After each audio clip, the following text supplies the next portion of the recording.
Lucas, Evangelho de Lucas, capítulo 24, projeta para nós, a partir do verso 1, Evangelho de Lucas, capítulo 24. Aleluia, não há um nome igual ao nome de Jesus. Nós estamos aqui hoje celebrando a sua ressurreição, amém? Jesus morreu sim, mas ele ressuscitou e nós estamos aqui celebrando. Lucas 24, a partir do verso 1. No primeiro dia da semana, de manhã bem cedo, as mulheres levaram ao sepulcro as especiarias aromáticas que haviam preparado.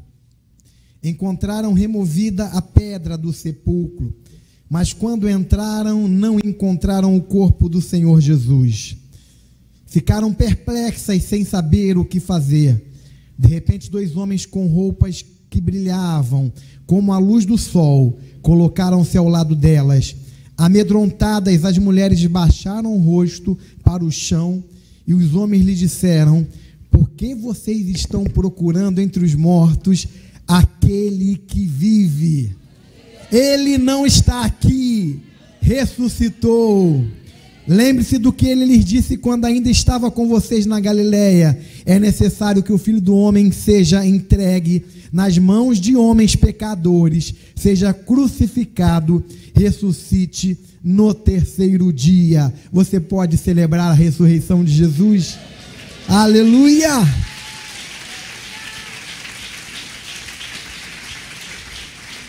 Aleluia!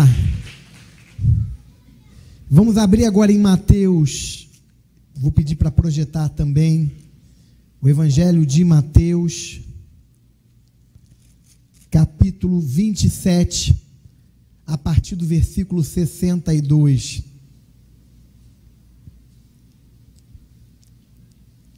Jesus já havia sido crucificado, sepultado.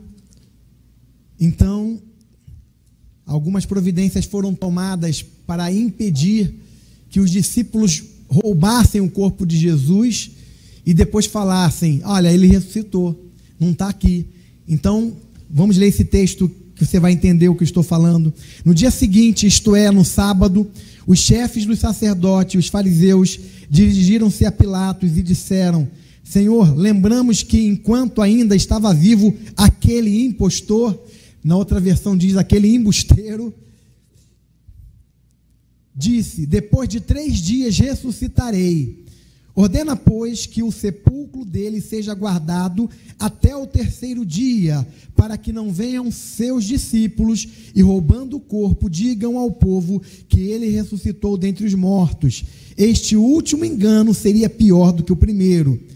Levem um destacamento, respondeu Pilatos. Podem ir e mantenham o sepulcro em segurança como acharem melhor.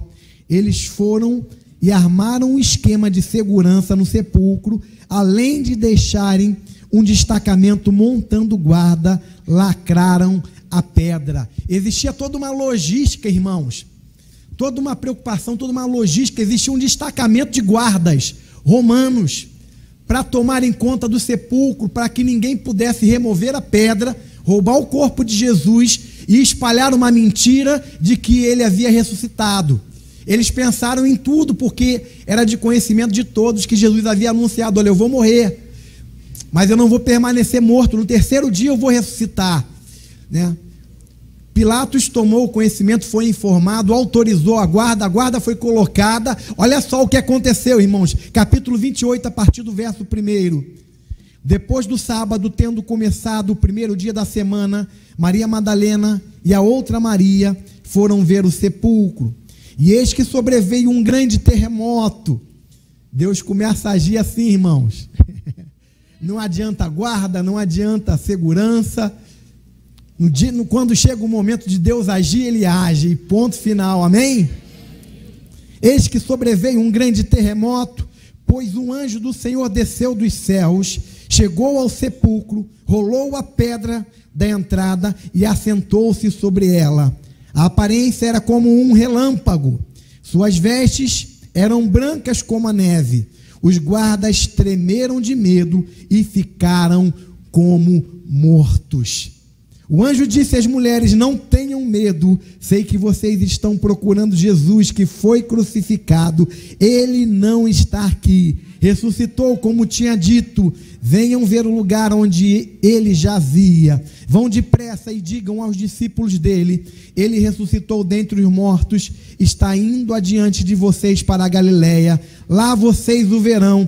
Note que eu já os avisei. As mulheres saíram depressa do sepulcro, amedrontadas e cheias de alegria, e foram correndo anunciá-lo aos discípulos de Jesus. De repente Jesus a encontrou e disse: salve!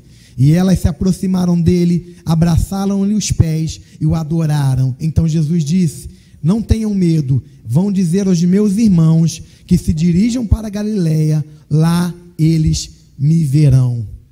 Amém? A história não termina aí. Os guardas foram relatar o que havia acontecido. Olha, veio um anjo, parecia um relâmpago, resplandecia, nós ficamos caídos como mortos, paralisados. Jesus ressuscitou. E aí os guardas foram relatar. Olha só o que aconteceu, a partir do versículo 11, capítulo 28.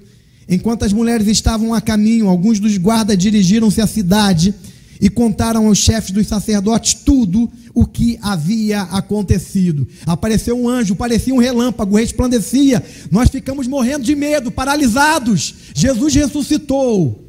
A pedra foi removida, ele não está mais lá. Ele ressuscitou como ele havia dito. Eles contaram tudo o que eles haviam presenciado. Quando os chefes dos sacerdotes se reuniram com os líderes religiosos, elaboraram um plano. Deram aos soldados grande soma de dinheiro, dizendo-lhes: vocês devem declarar o seguinte: os discípulos dele vieram durante a noite, furtaram o corpo enquanto estávamos dormindo. Se isso chegar aos ouvidos do governador, nós lhe daremos explicações, livraremos vocês de qualquer problema. Assim os soldados receberam o dinheiro, fizeram como tinham sido instruídos, e esta versão se divulgou entre os judeus até o dia de hoje. Irmãos, olha só que coisa muito interessante. Jesus preparou os seus discípulos, falou de tudo que havia acontecer. Pedro até tentou interferir: Senhor, isso não vai te acontecer de maneira nenhuma. Se tiver que morrer contigo, nós vamos morrer. Jesus olha para Pedro e diz: Pedro, não vai ser dessa maneira não. Antes que o galo cante, você vai me negar 3 vezes. Jesus havia previsto e predito tudo o que iria acontecer, conforme foi prescrito e profetizado pelos profetas. Jesus iria morrer. Por que ele iria morrer? Porque era necessário que alguém morresse. Alguém derramasse o seu sangue, mas não podia ser uma pessoa qualquer. Era necessário que fosse alguém sem pecado. É por isso que Jesus nasceu. Foi concebido pelo Espírito Santo. José, não de Arimateia. José de Arimateia fica na nossa cabeça. José de Arimateia. José, pai de Jesus.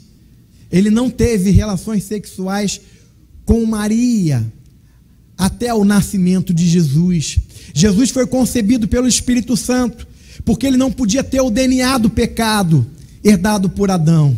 Por isso Deus operou um grande milagre. E Maria concebeu a partir da unção e do poder do Espírito Santo. Descerá sobre ti o Espírito Santo, o poder do Altíssimo fará você dar à luz a um filho, ao filho prometido. Como disse Isaías, o seu nome será maravilhoso, conselheiro, Deus forte, Pai da eternidade e príncipe da paz. Jesus estava aqui na terra com uma missão. O nome dele carregava a missão que ele veio aqui destinado a cumprir.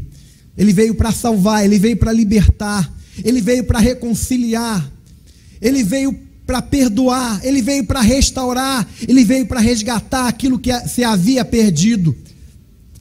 E é muito interessante porque quando nós estamos celebrando a Páscoa, a palavra hebraica para Páscoa é pesar, que é passar por cima.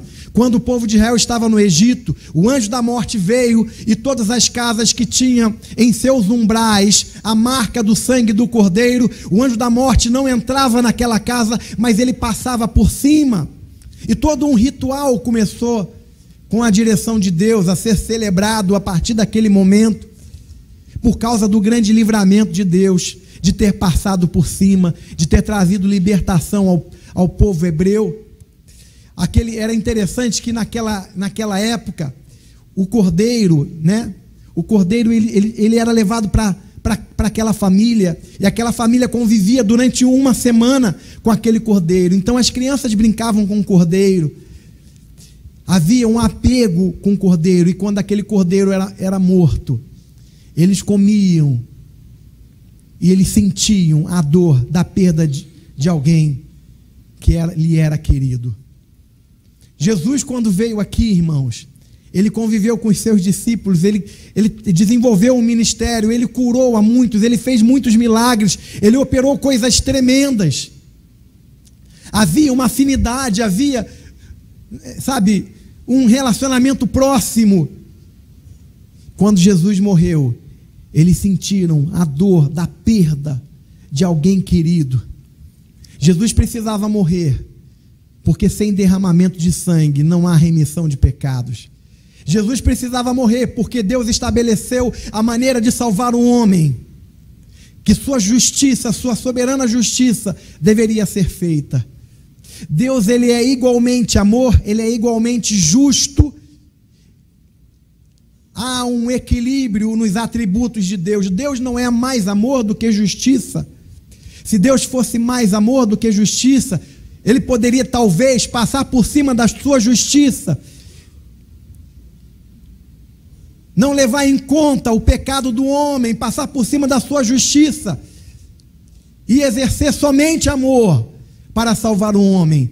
Mas Deus, ele é tanto amor, igualmente amor, como ele é justo, e ele estabeleceu em sua justiça que o dia que o homem desobedecesse, ele estaria debaixo da maldição do pecado e da morte, estaria separado da presença dele, estaria separado da comunhão com ele. A sua justiça, a sua legalidade, aquilo que ele estabeleceu, ele iria cumprir cabalmente, porque ele é igualmente amor e justiça. Muitas vezes eu ouço algumas pessoas falar: olha, mas Deus não vai lançar ninguém no inferno, porque Deus ama muito o homem e ele não vai fazer isso. Quem pensa dessa maneira se engana. Deus ama tanto o homem, irmãos. Deus ama tanto o homem. O evangelista João, ele diz em João 3,16, um dos textos lidos hoje: Deus amou o mundo de tal maneira que ele deu seu Filho unigênito para morrer no nosso lugar. Jesus, ele morreu no nosse lugar, ele sofreu, ele sofreu uma dor, uma angústia inigualável. E se não bastasse somente a dor da fisiologia, né? A dor física que Jesus sofreu, ele tomou sobre si o pecado de toda a humanidade. A dor, a angústia, a depressão, a morte, tudo foi depositado sobre ele. A angústia que Jesus sofreu foi algo tão incomparável para ele, que ele se sentiu separado de Deus por causa do pecado, porque o pecado nos separa de Deus. Romanos 6:23, porque o salário do pecado é a morte, mas o dom gratuito de Deus através de Cristo Jesus é a vida eterna. Romanos 3:23, porque todos pecaram e estão destituídos da glória de Deus, estão separados da glória de Deus. Em Hebreus fala que sem derramamento de sangue, Hebreus diz que quase todas as coisas são purificadas através do sangue, e sem derramamento de sangue não há remissão de pecado. Satanás tem trazido um engano na humanidade, tem feito com que as pessoas pensem que podem remir os seus pecados, podem apagar a sua culpa, podem comprar a sua salvação através de atos de bondade.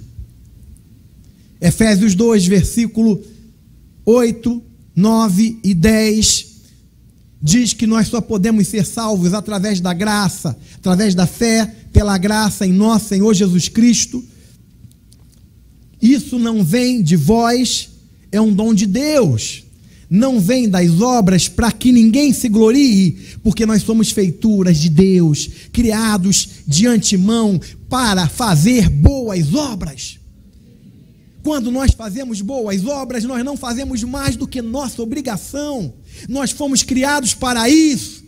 Mas boas obras não podem apagar o nosso pecado. Boas obras não podem tratar, lidar, mudar o destino da nossa eternidade. Deus nos amou, irmão, de uma maneira tão profunda, tão especial, que Ele deu o que Ele tinha de mais valioso. Ele deu o seu Filho para morrer em nosso lugar. Hoje nós estamos comemorando a Páscoa.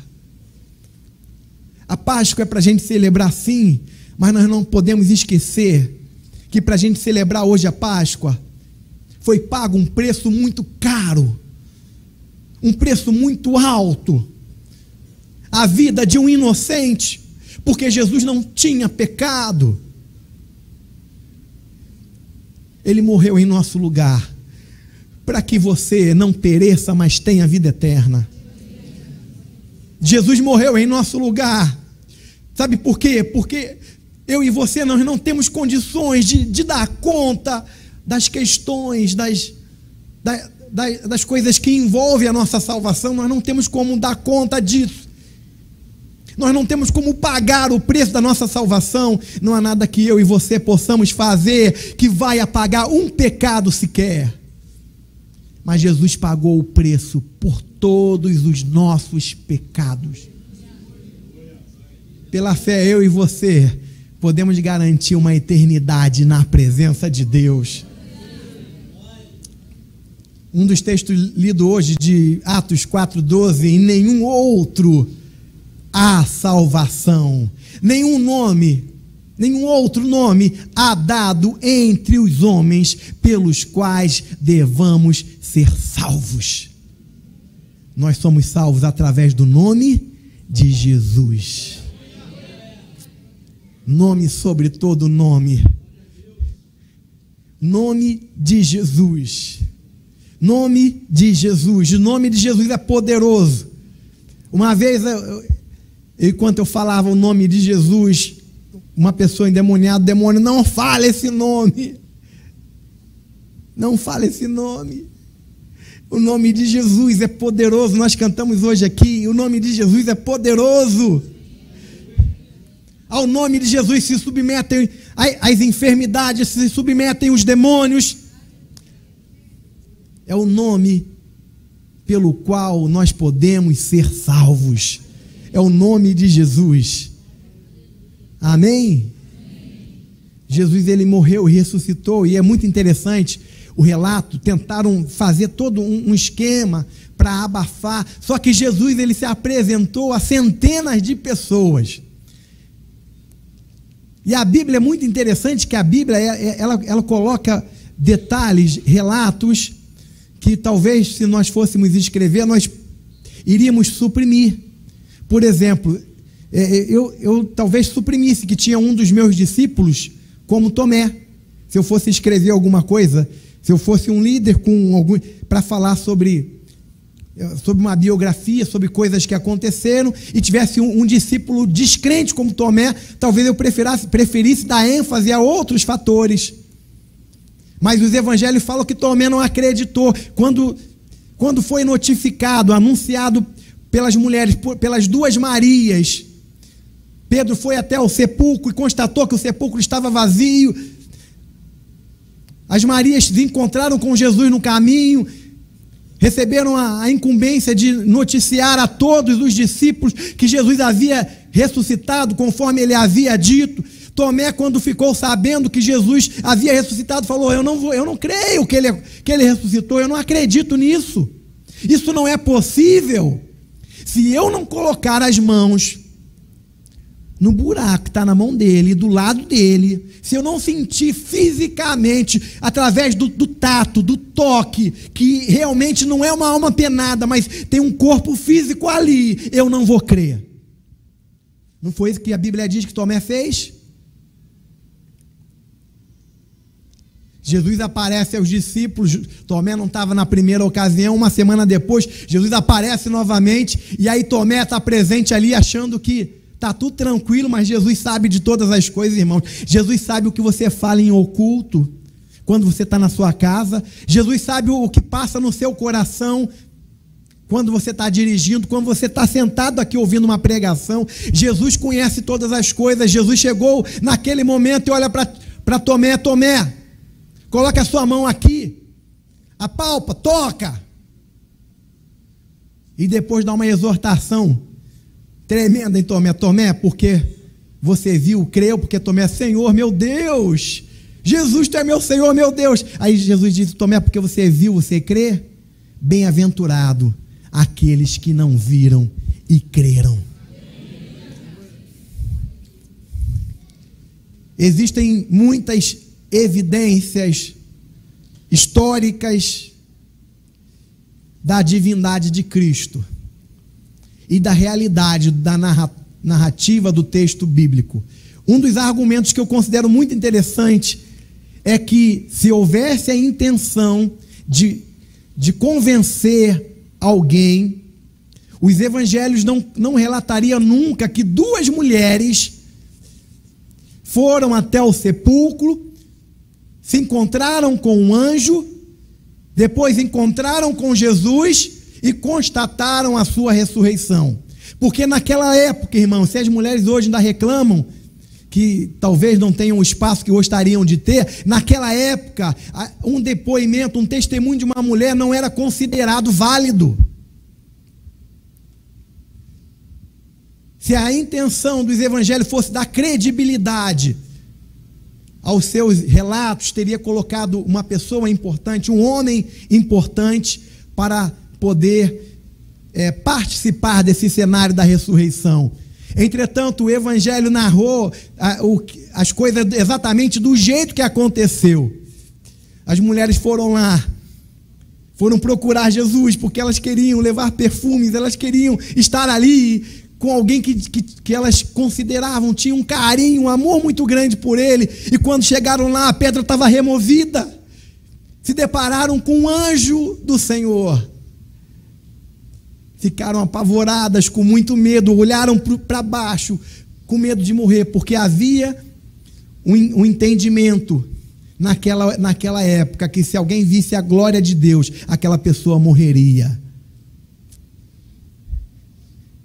Elas olham para baixo com muito temor, apavoradas. E o anjo fala com ela: por que vocês procuram dentre os mortos aquele que vive?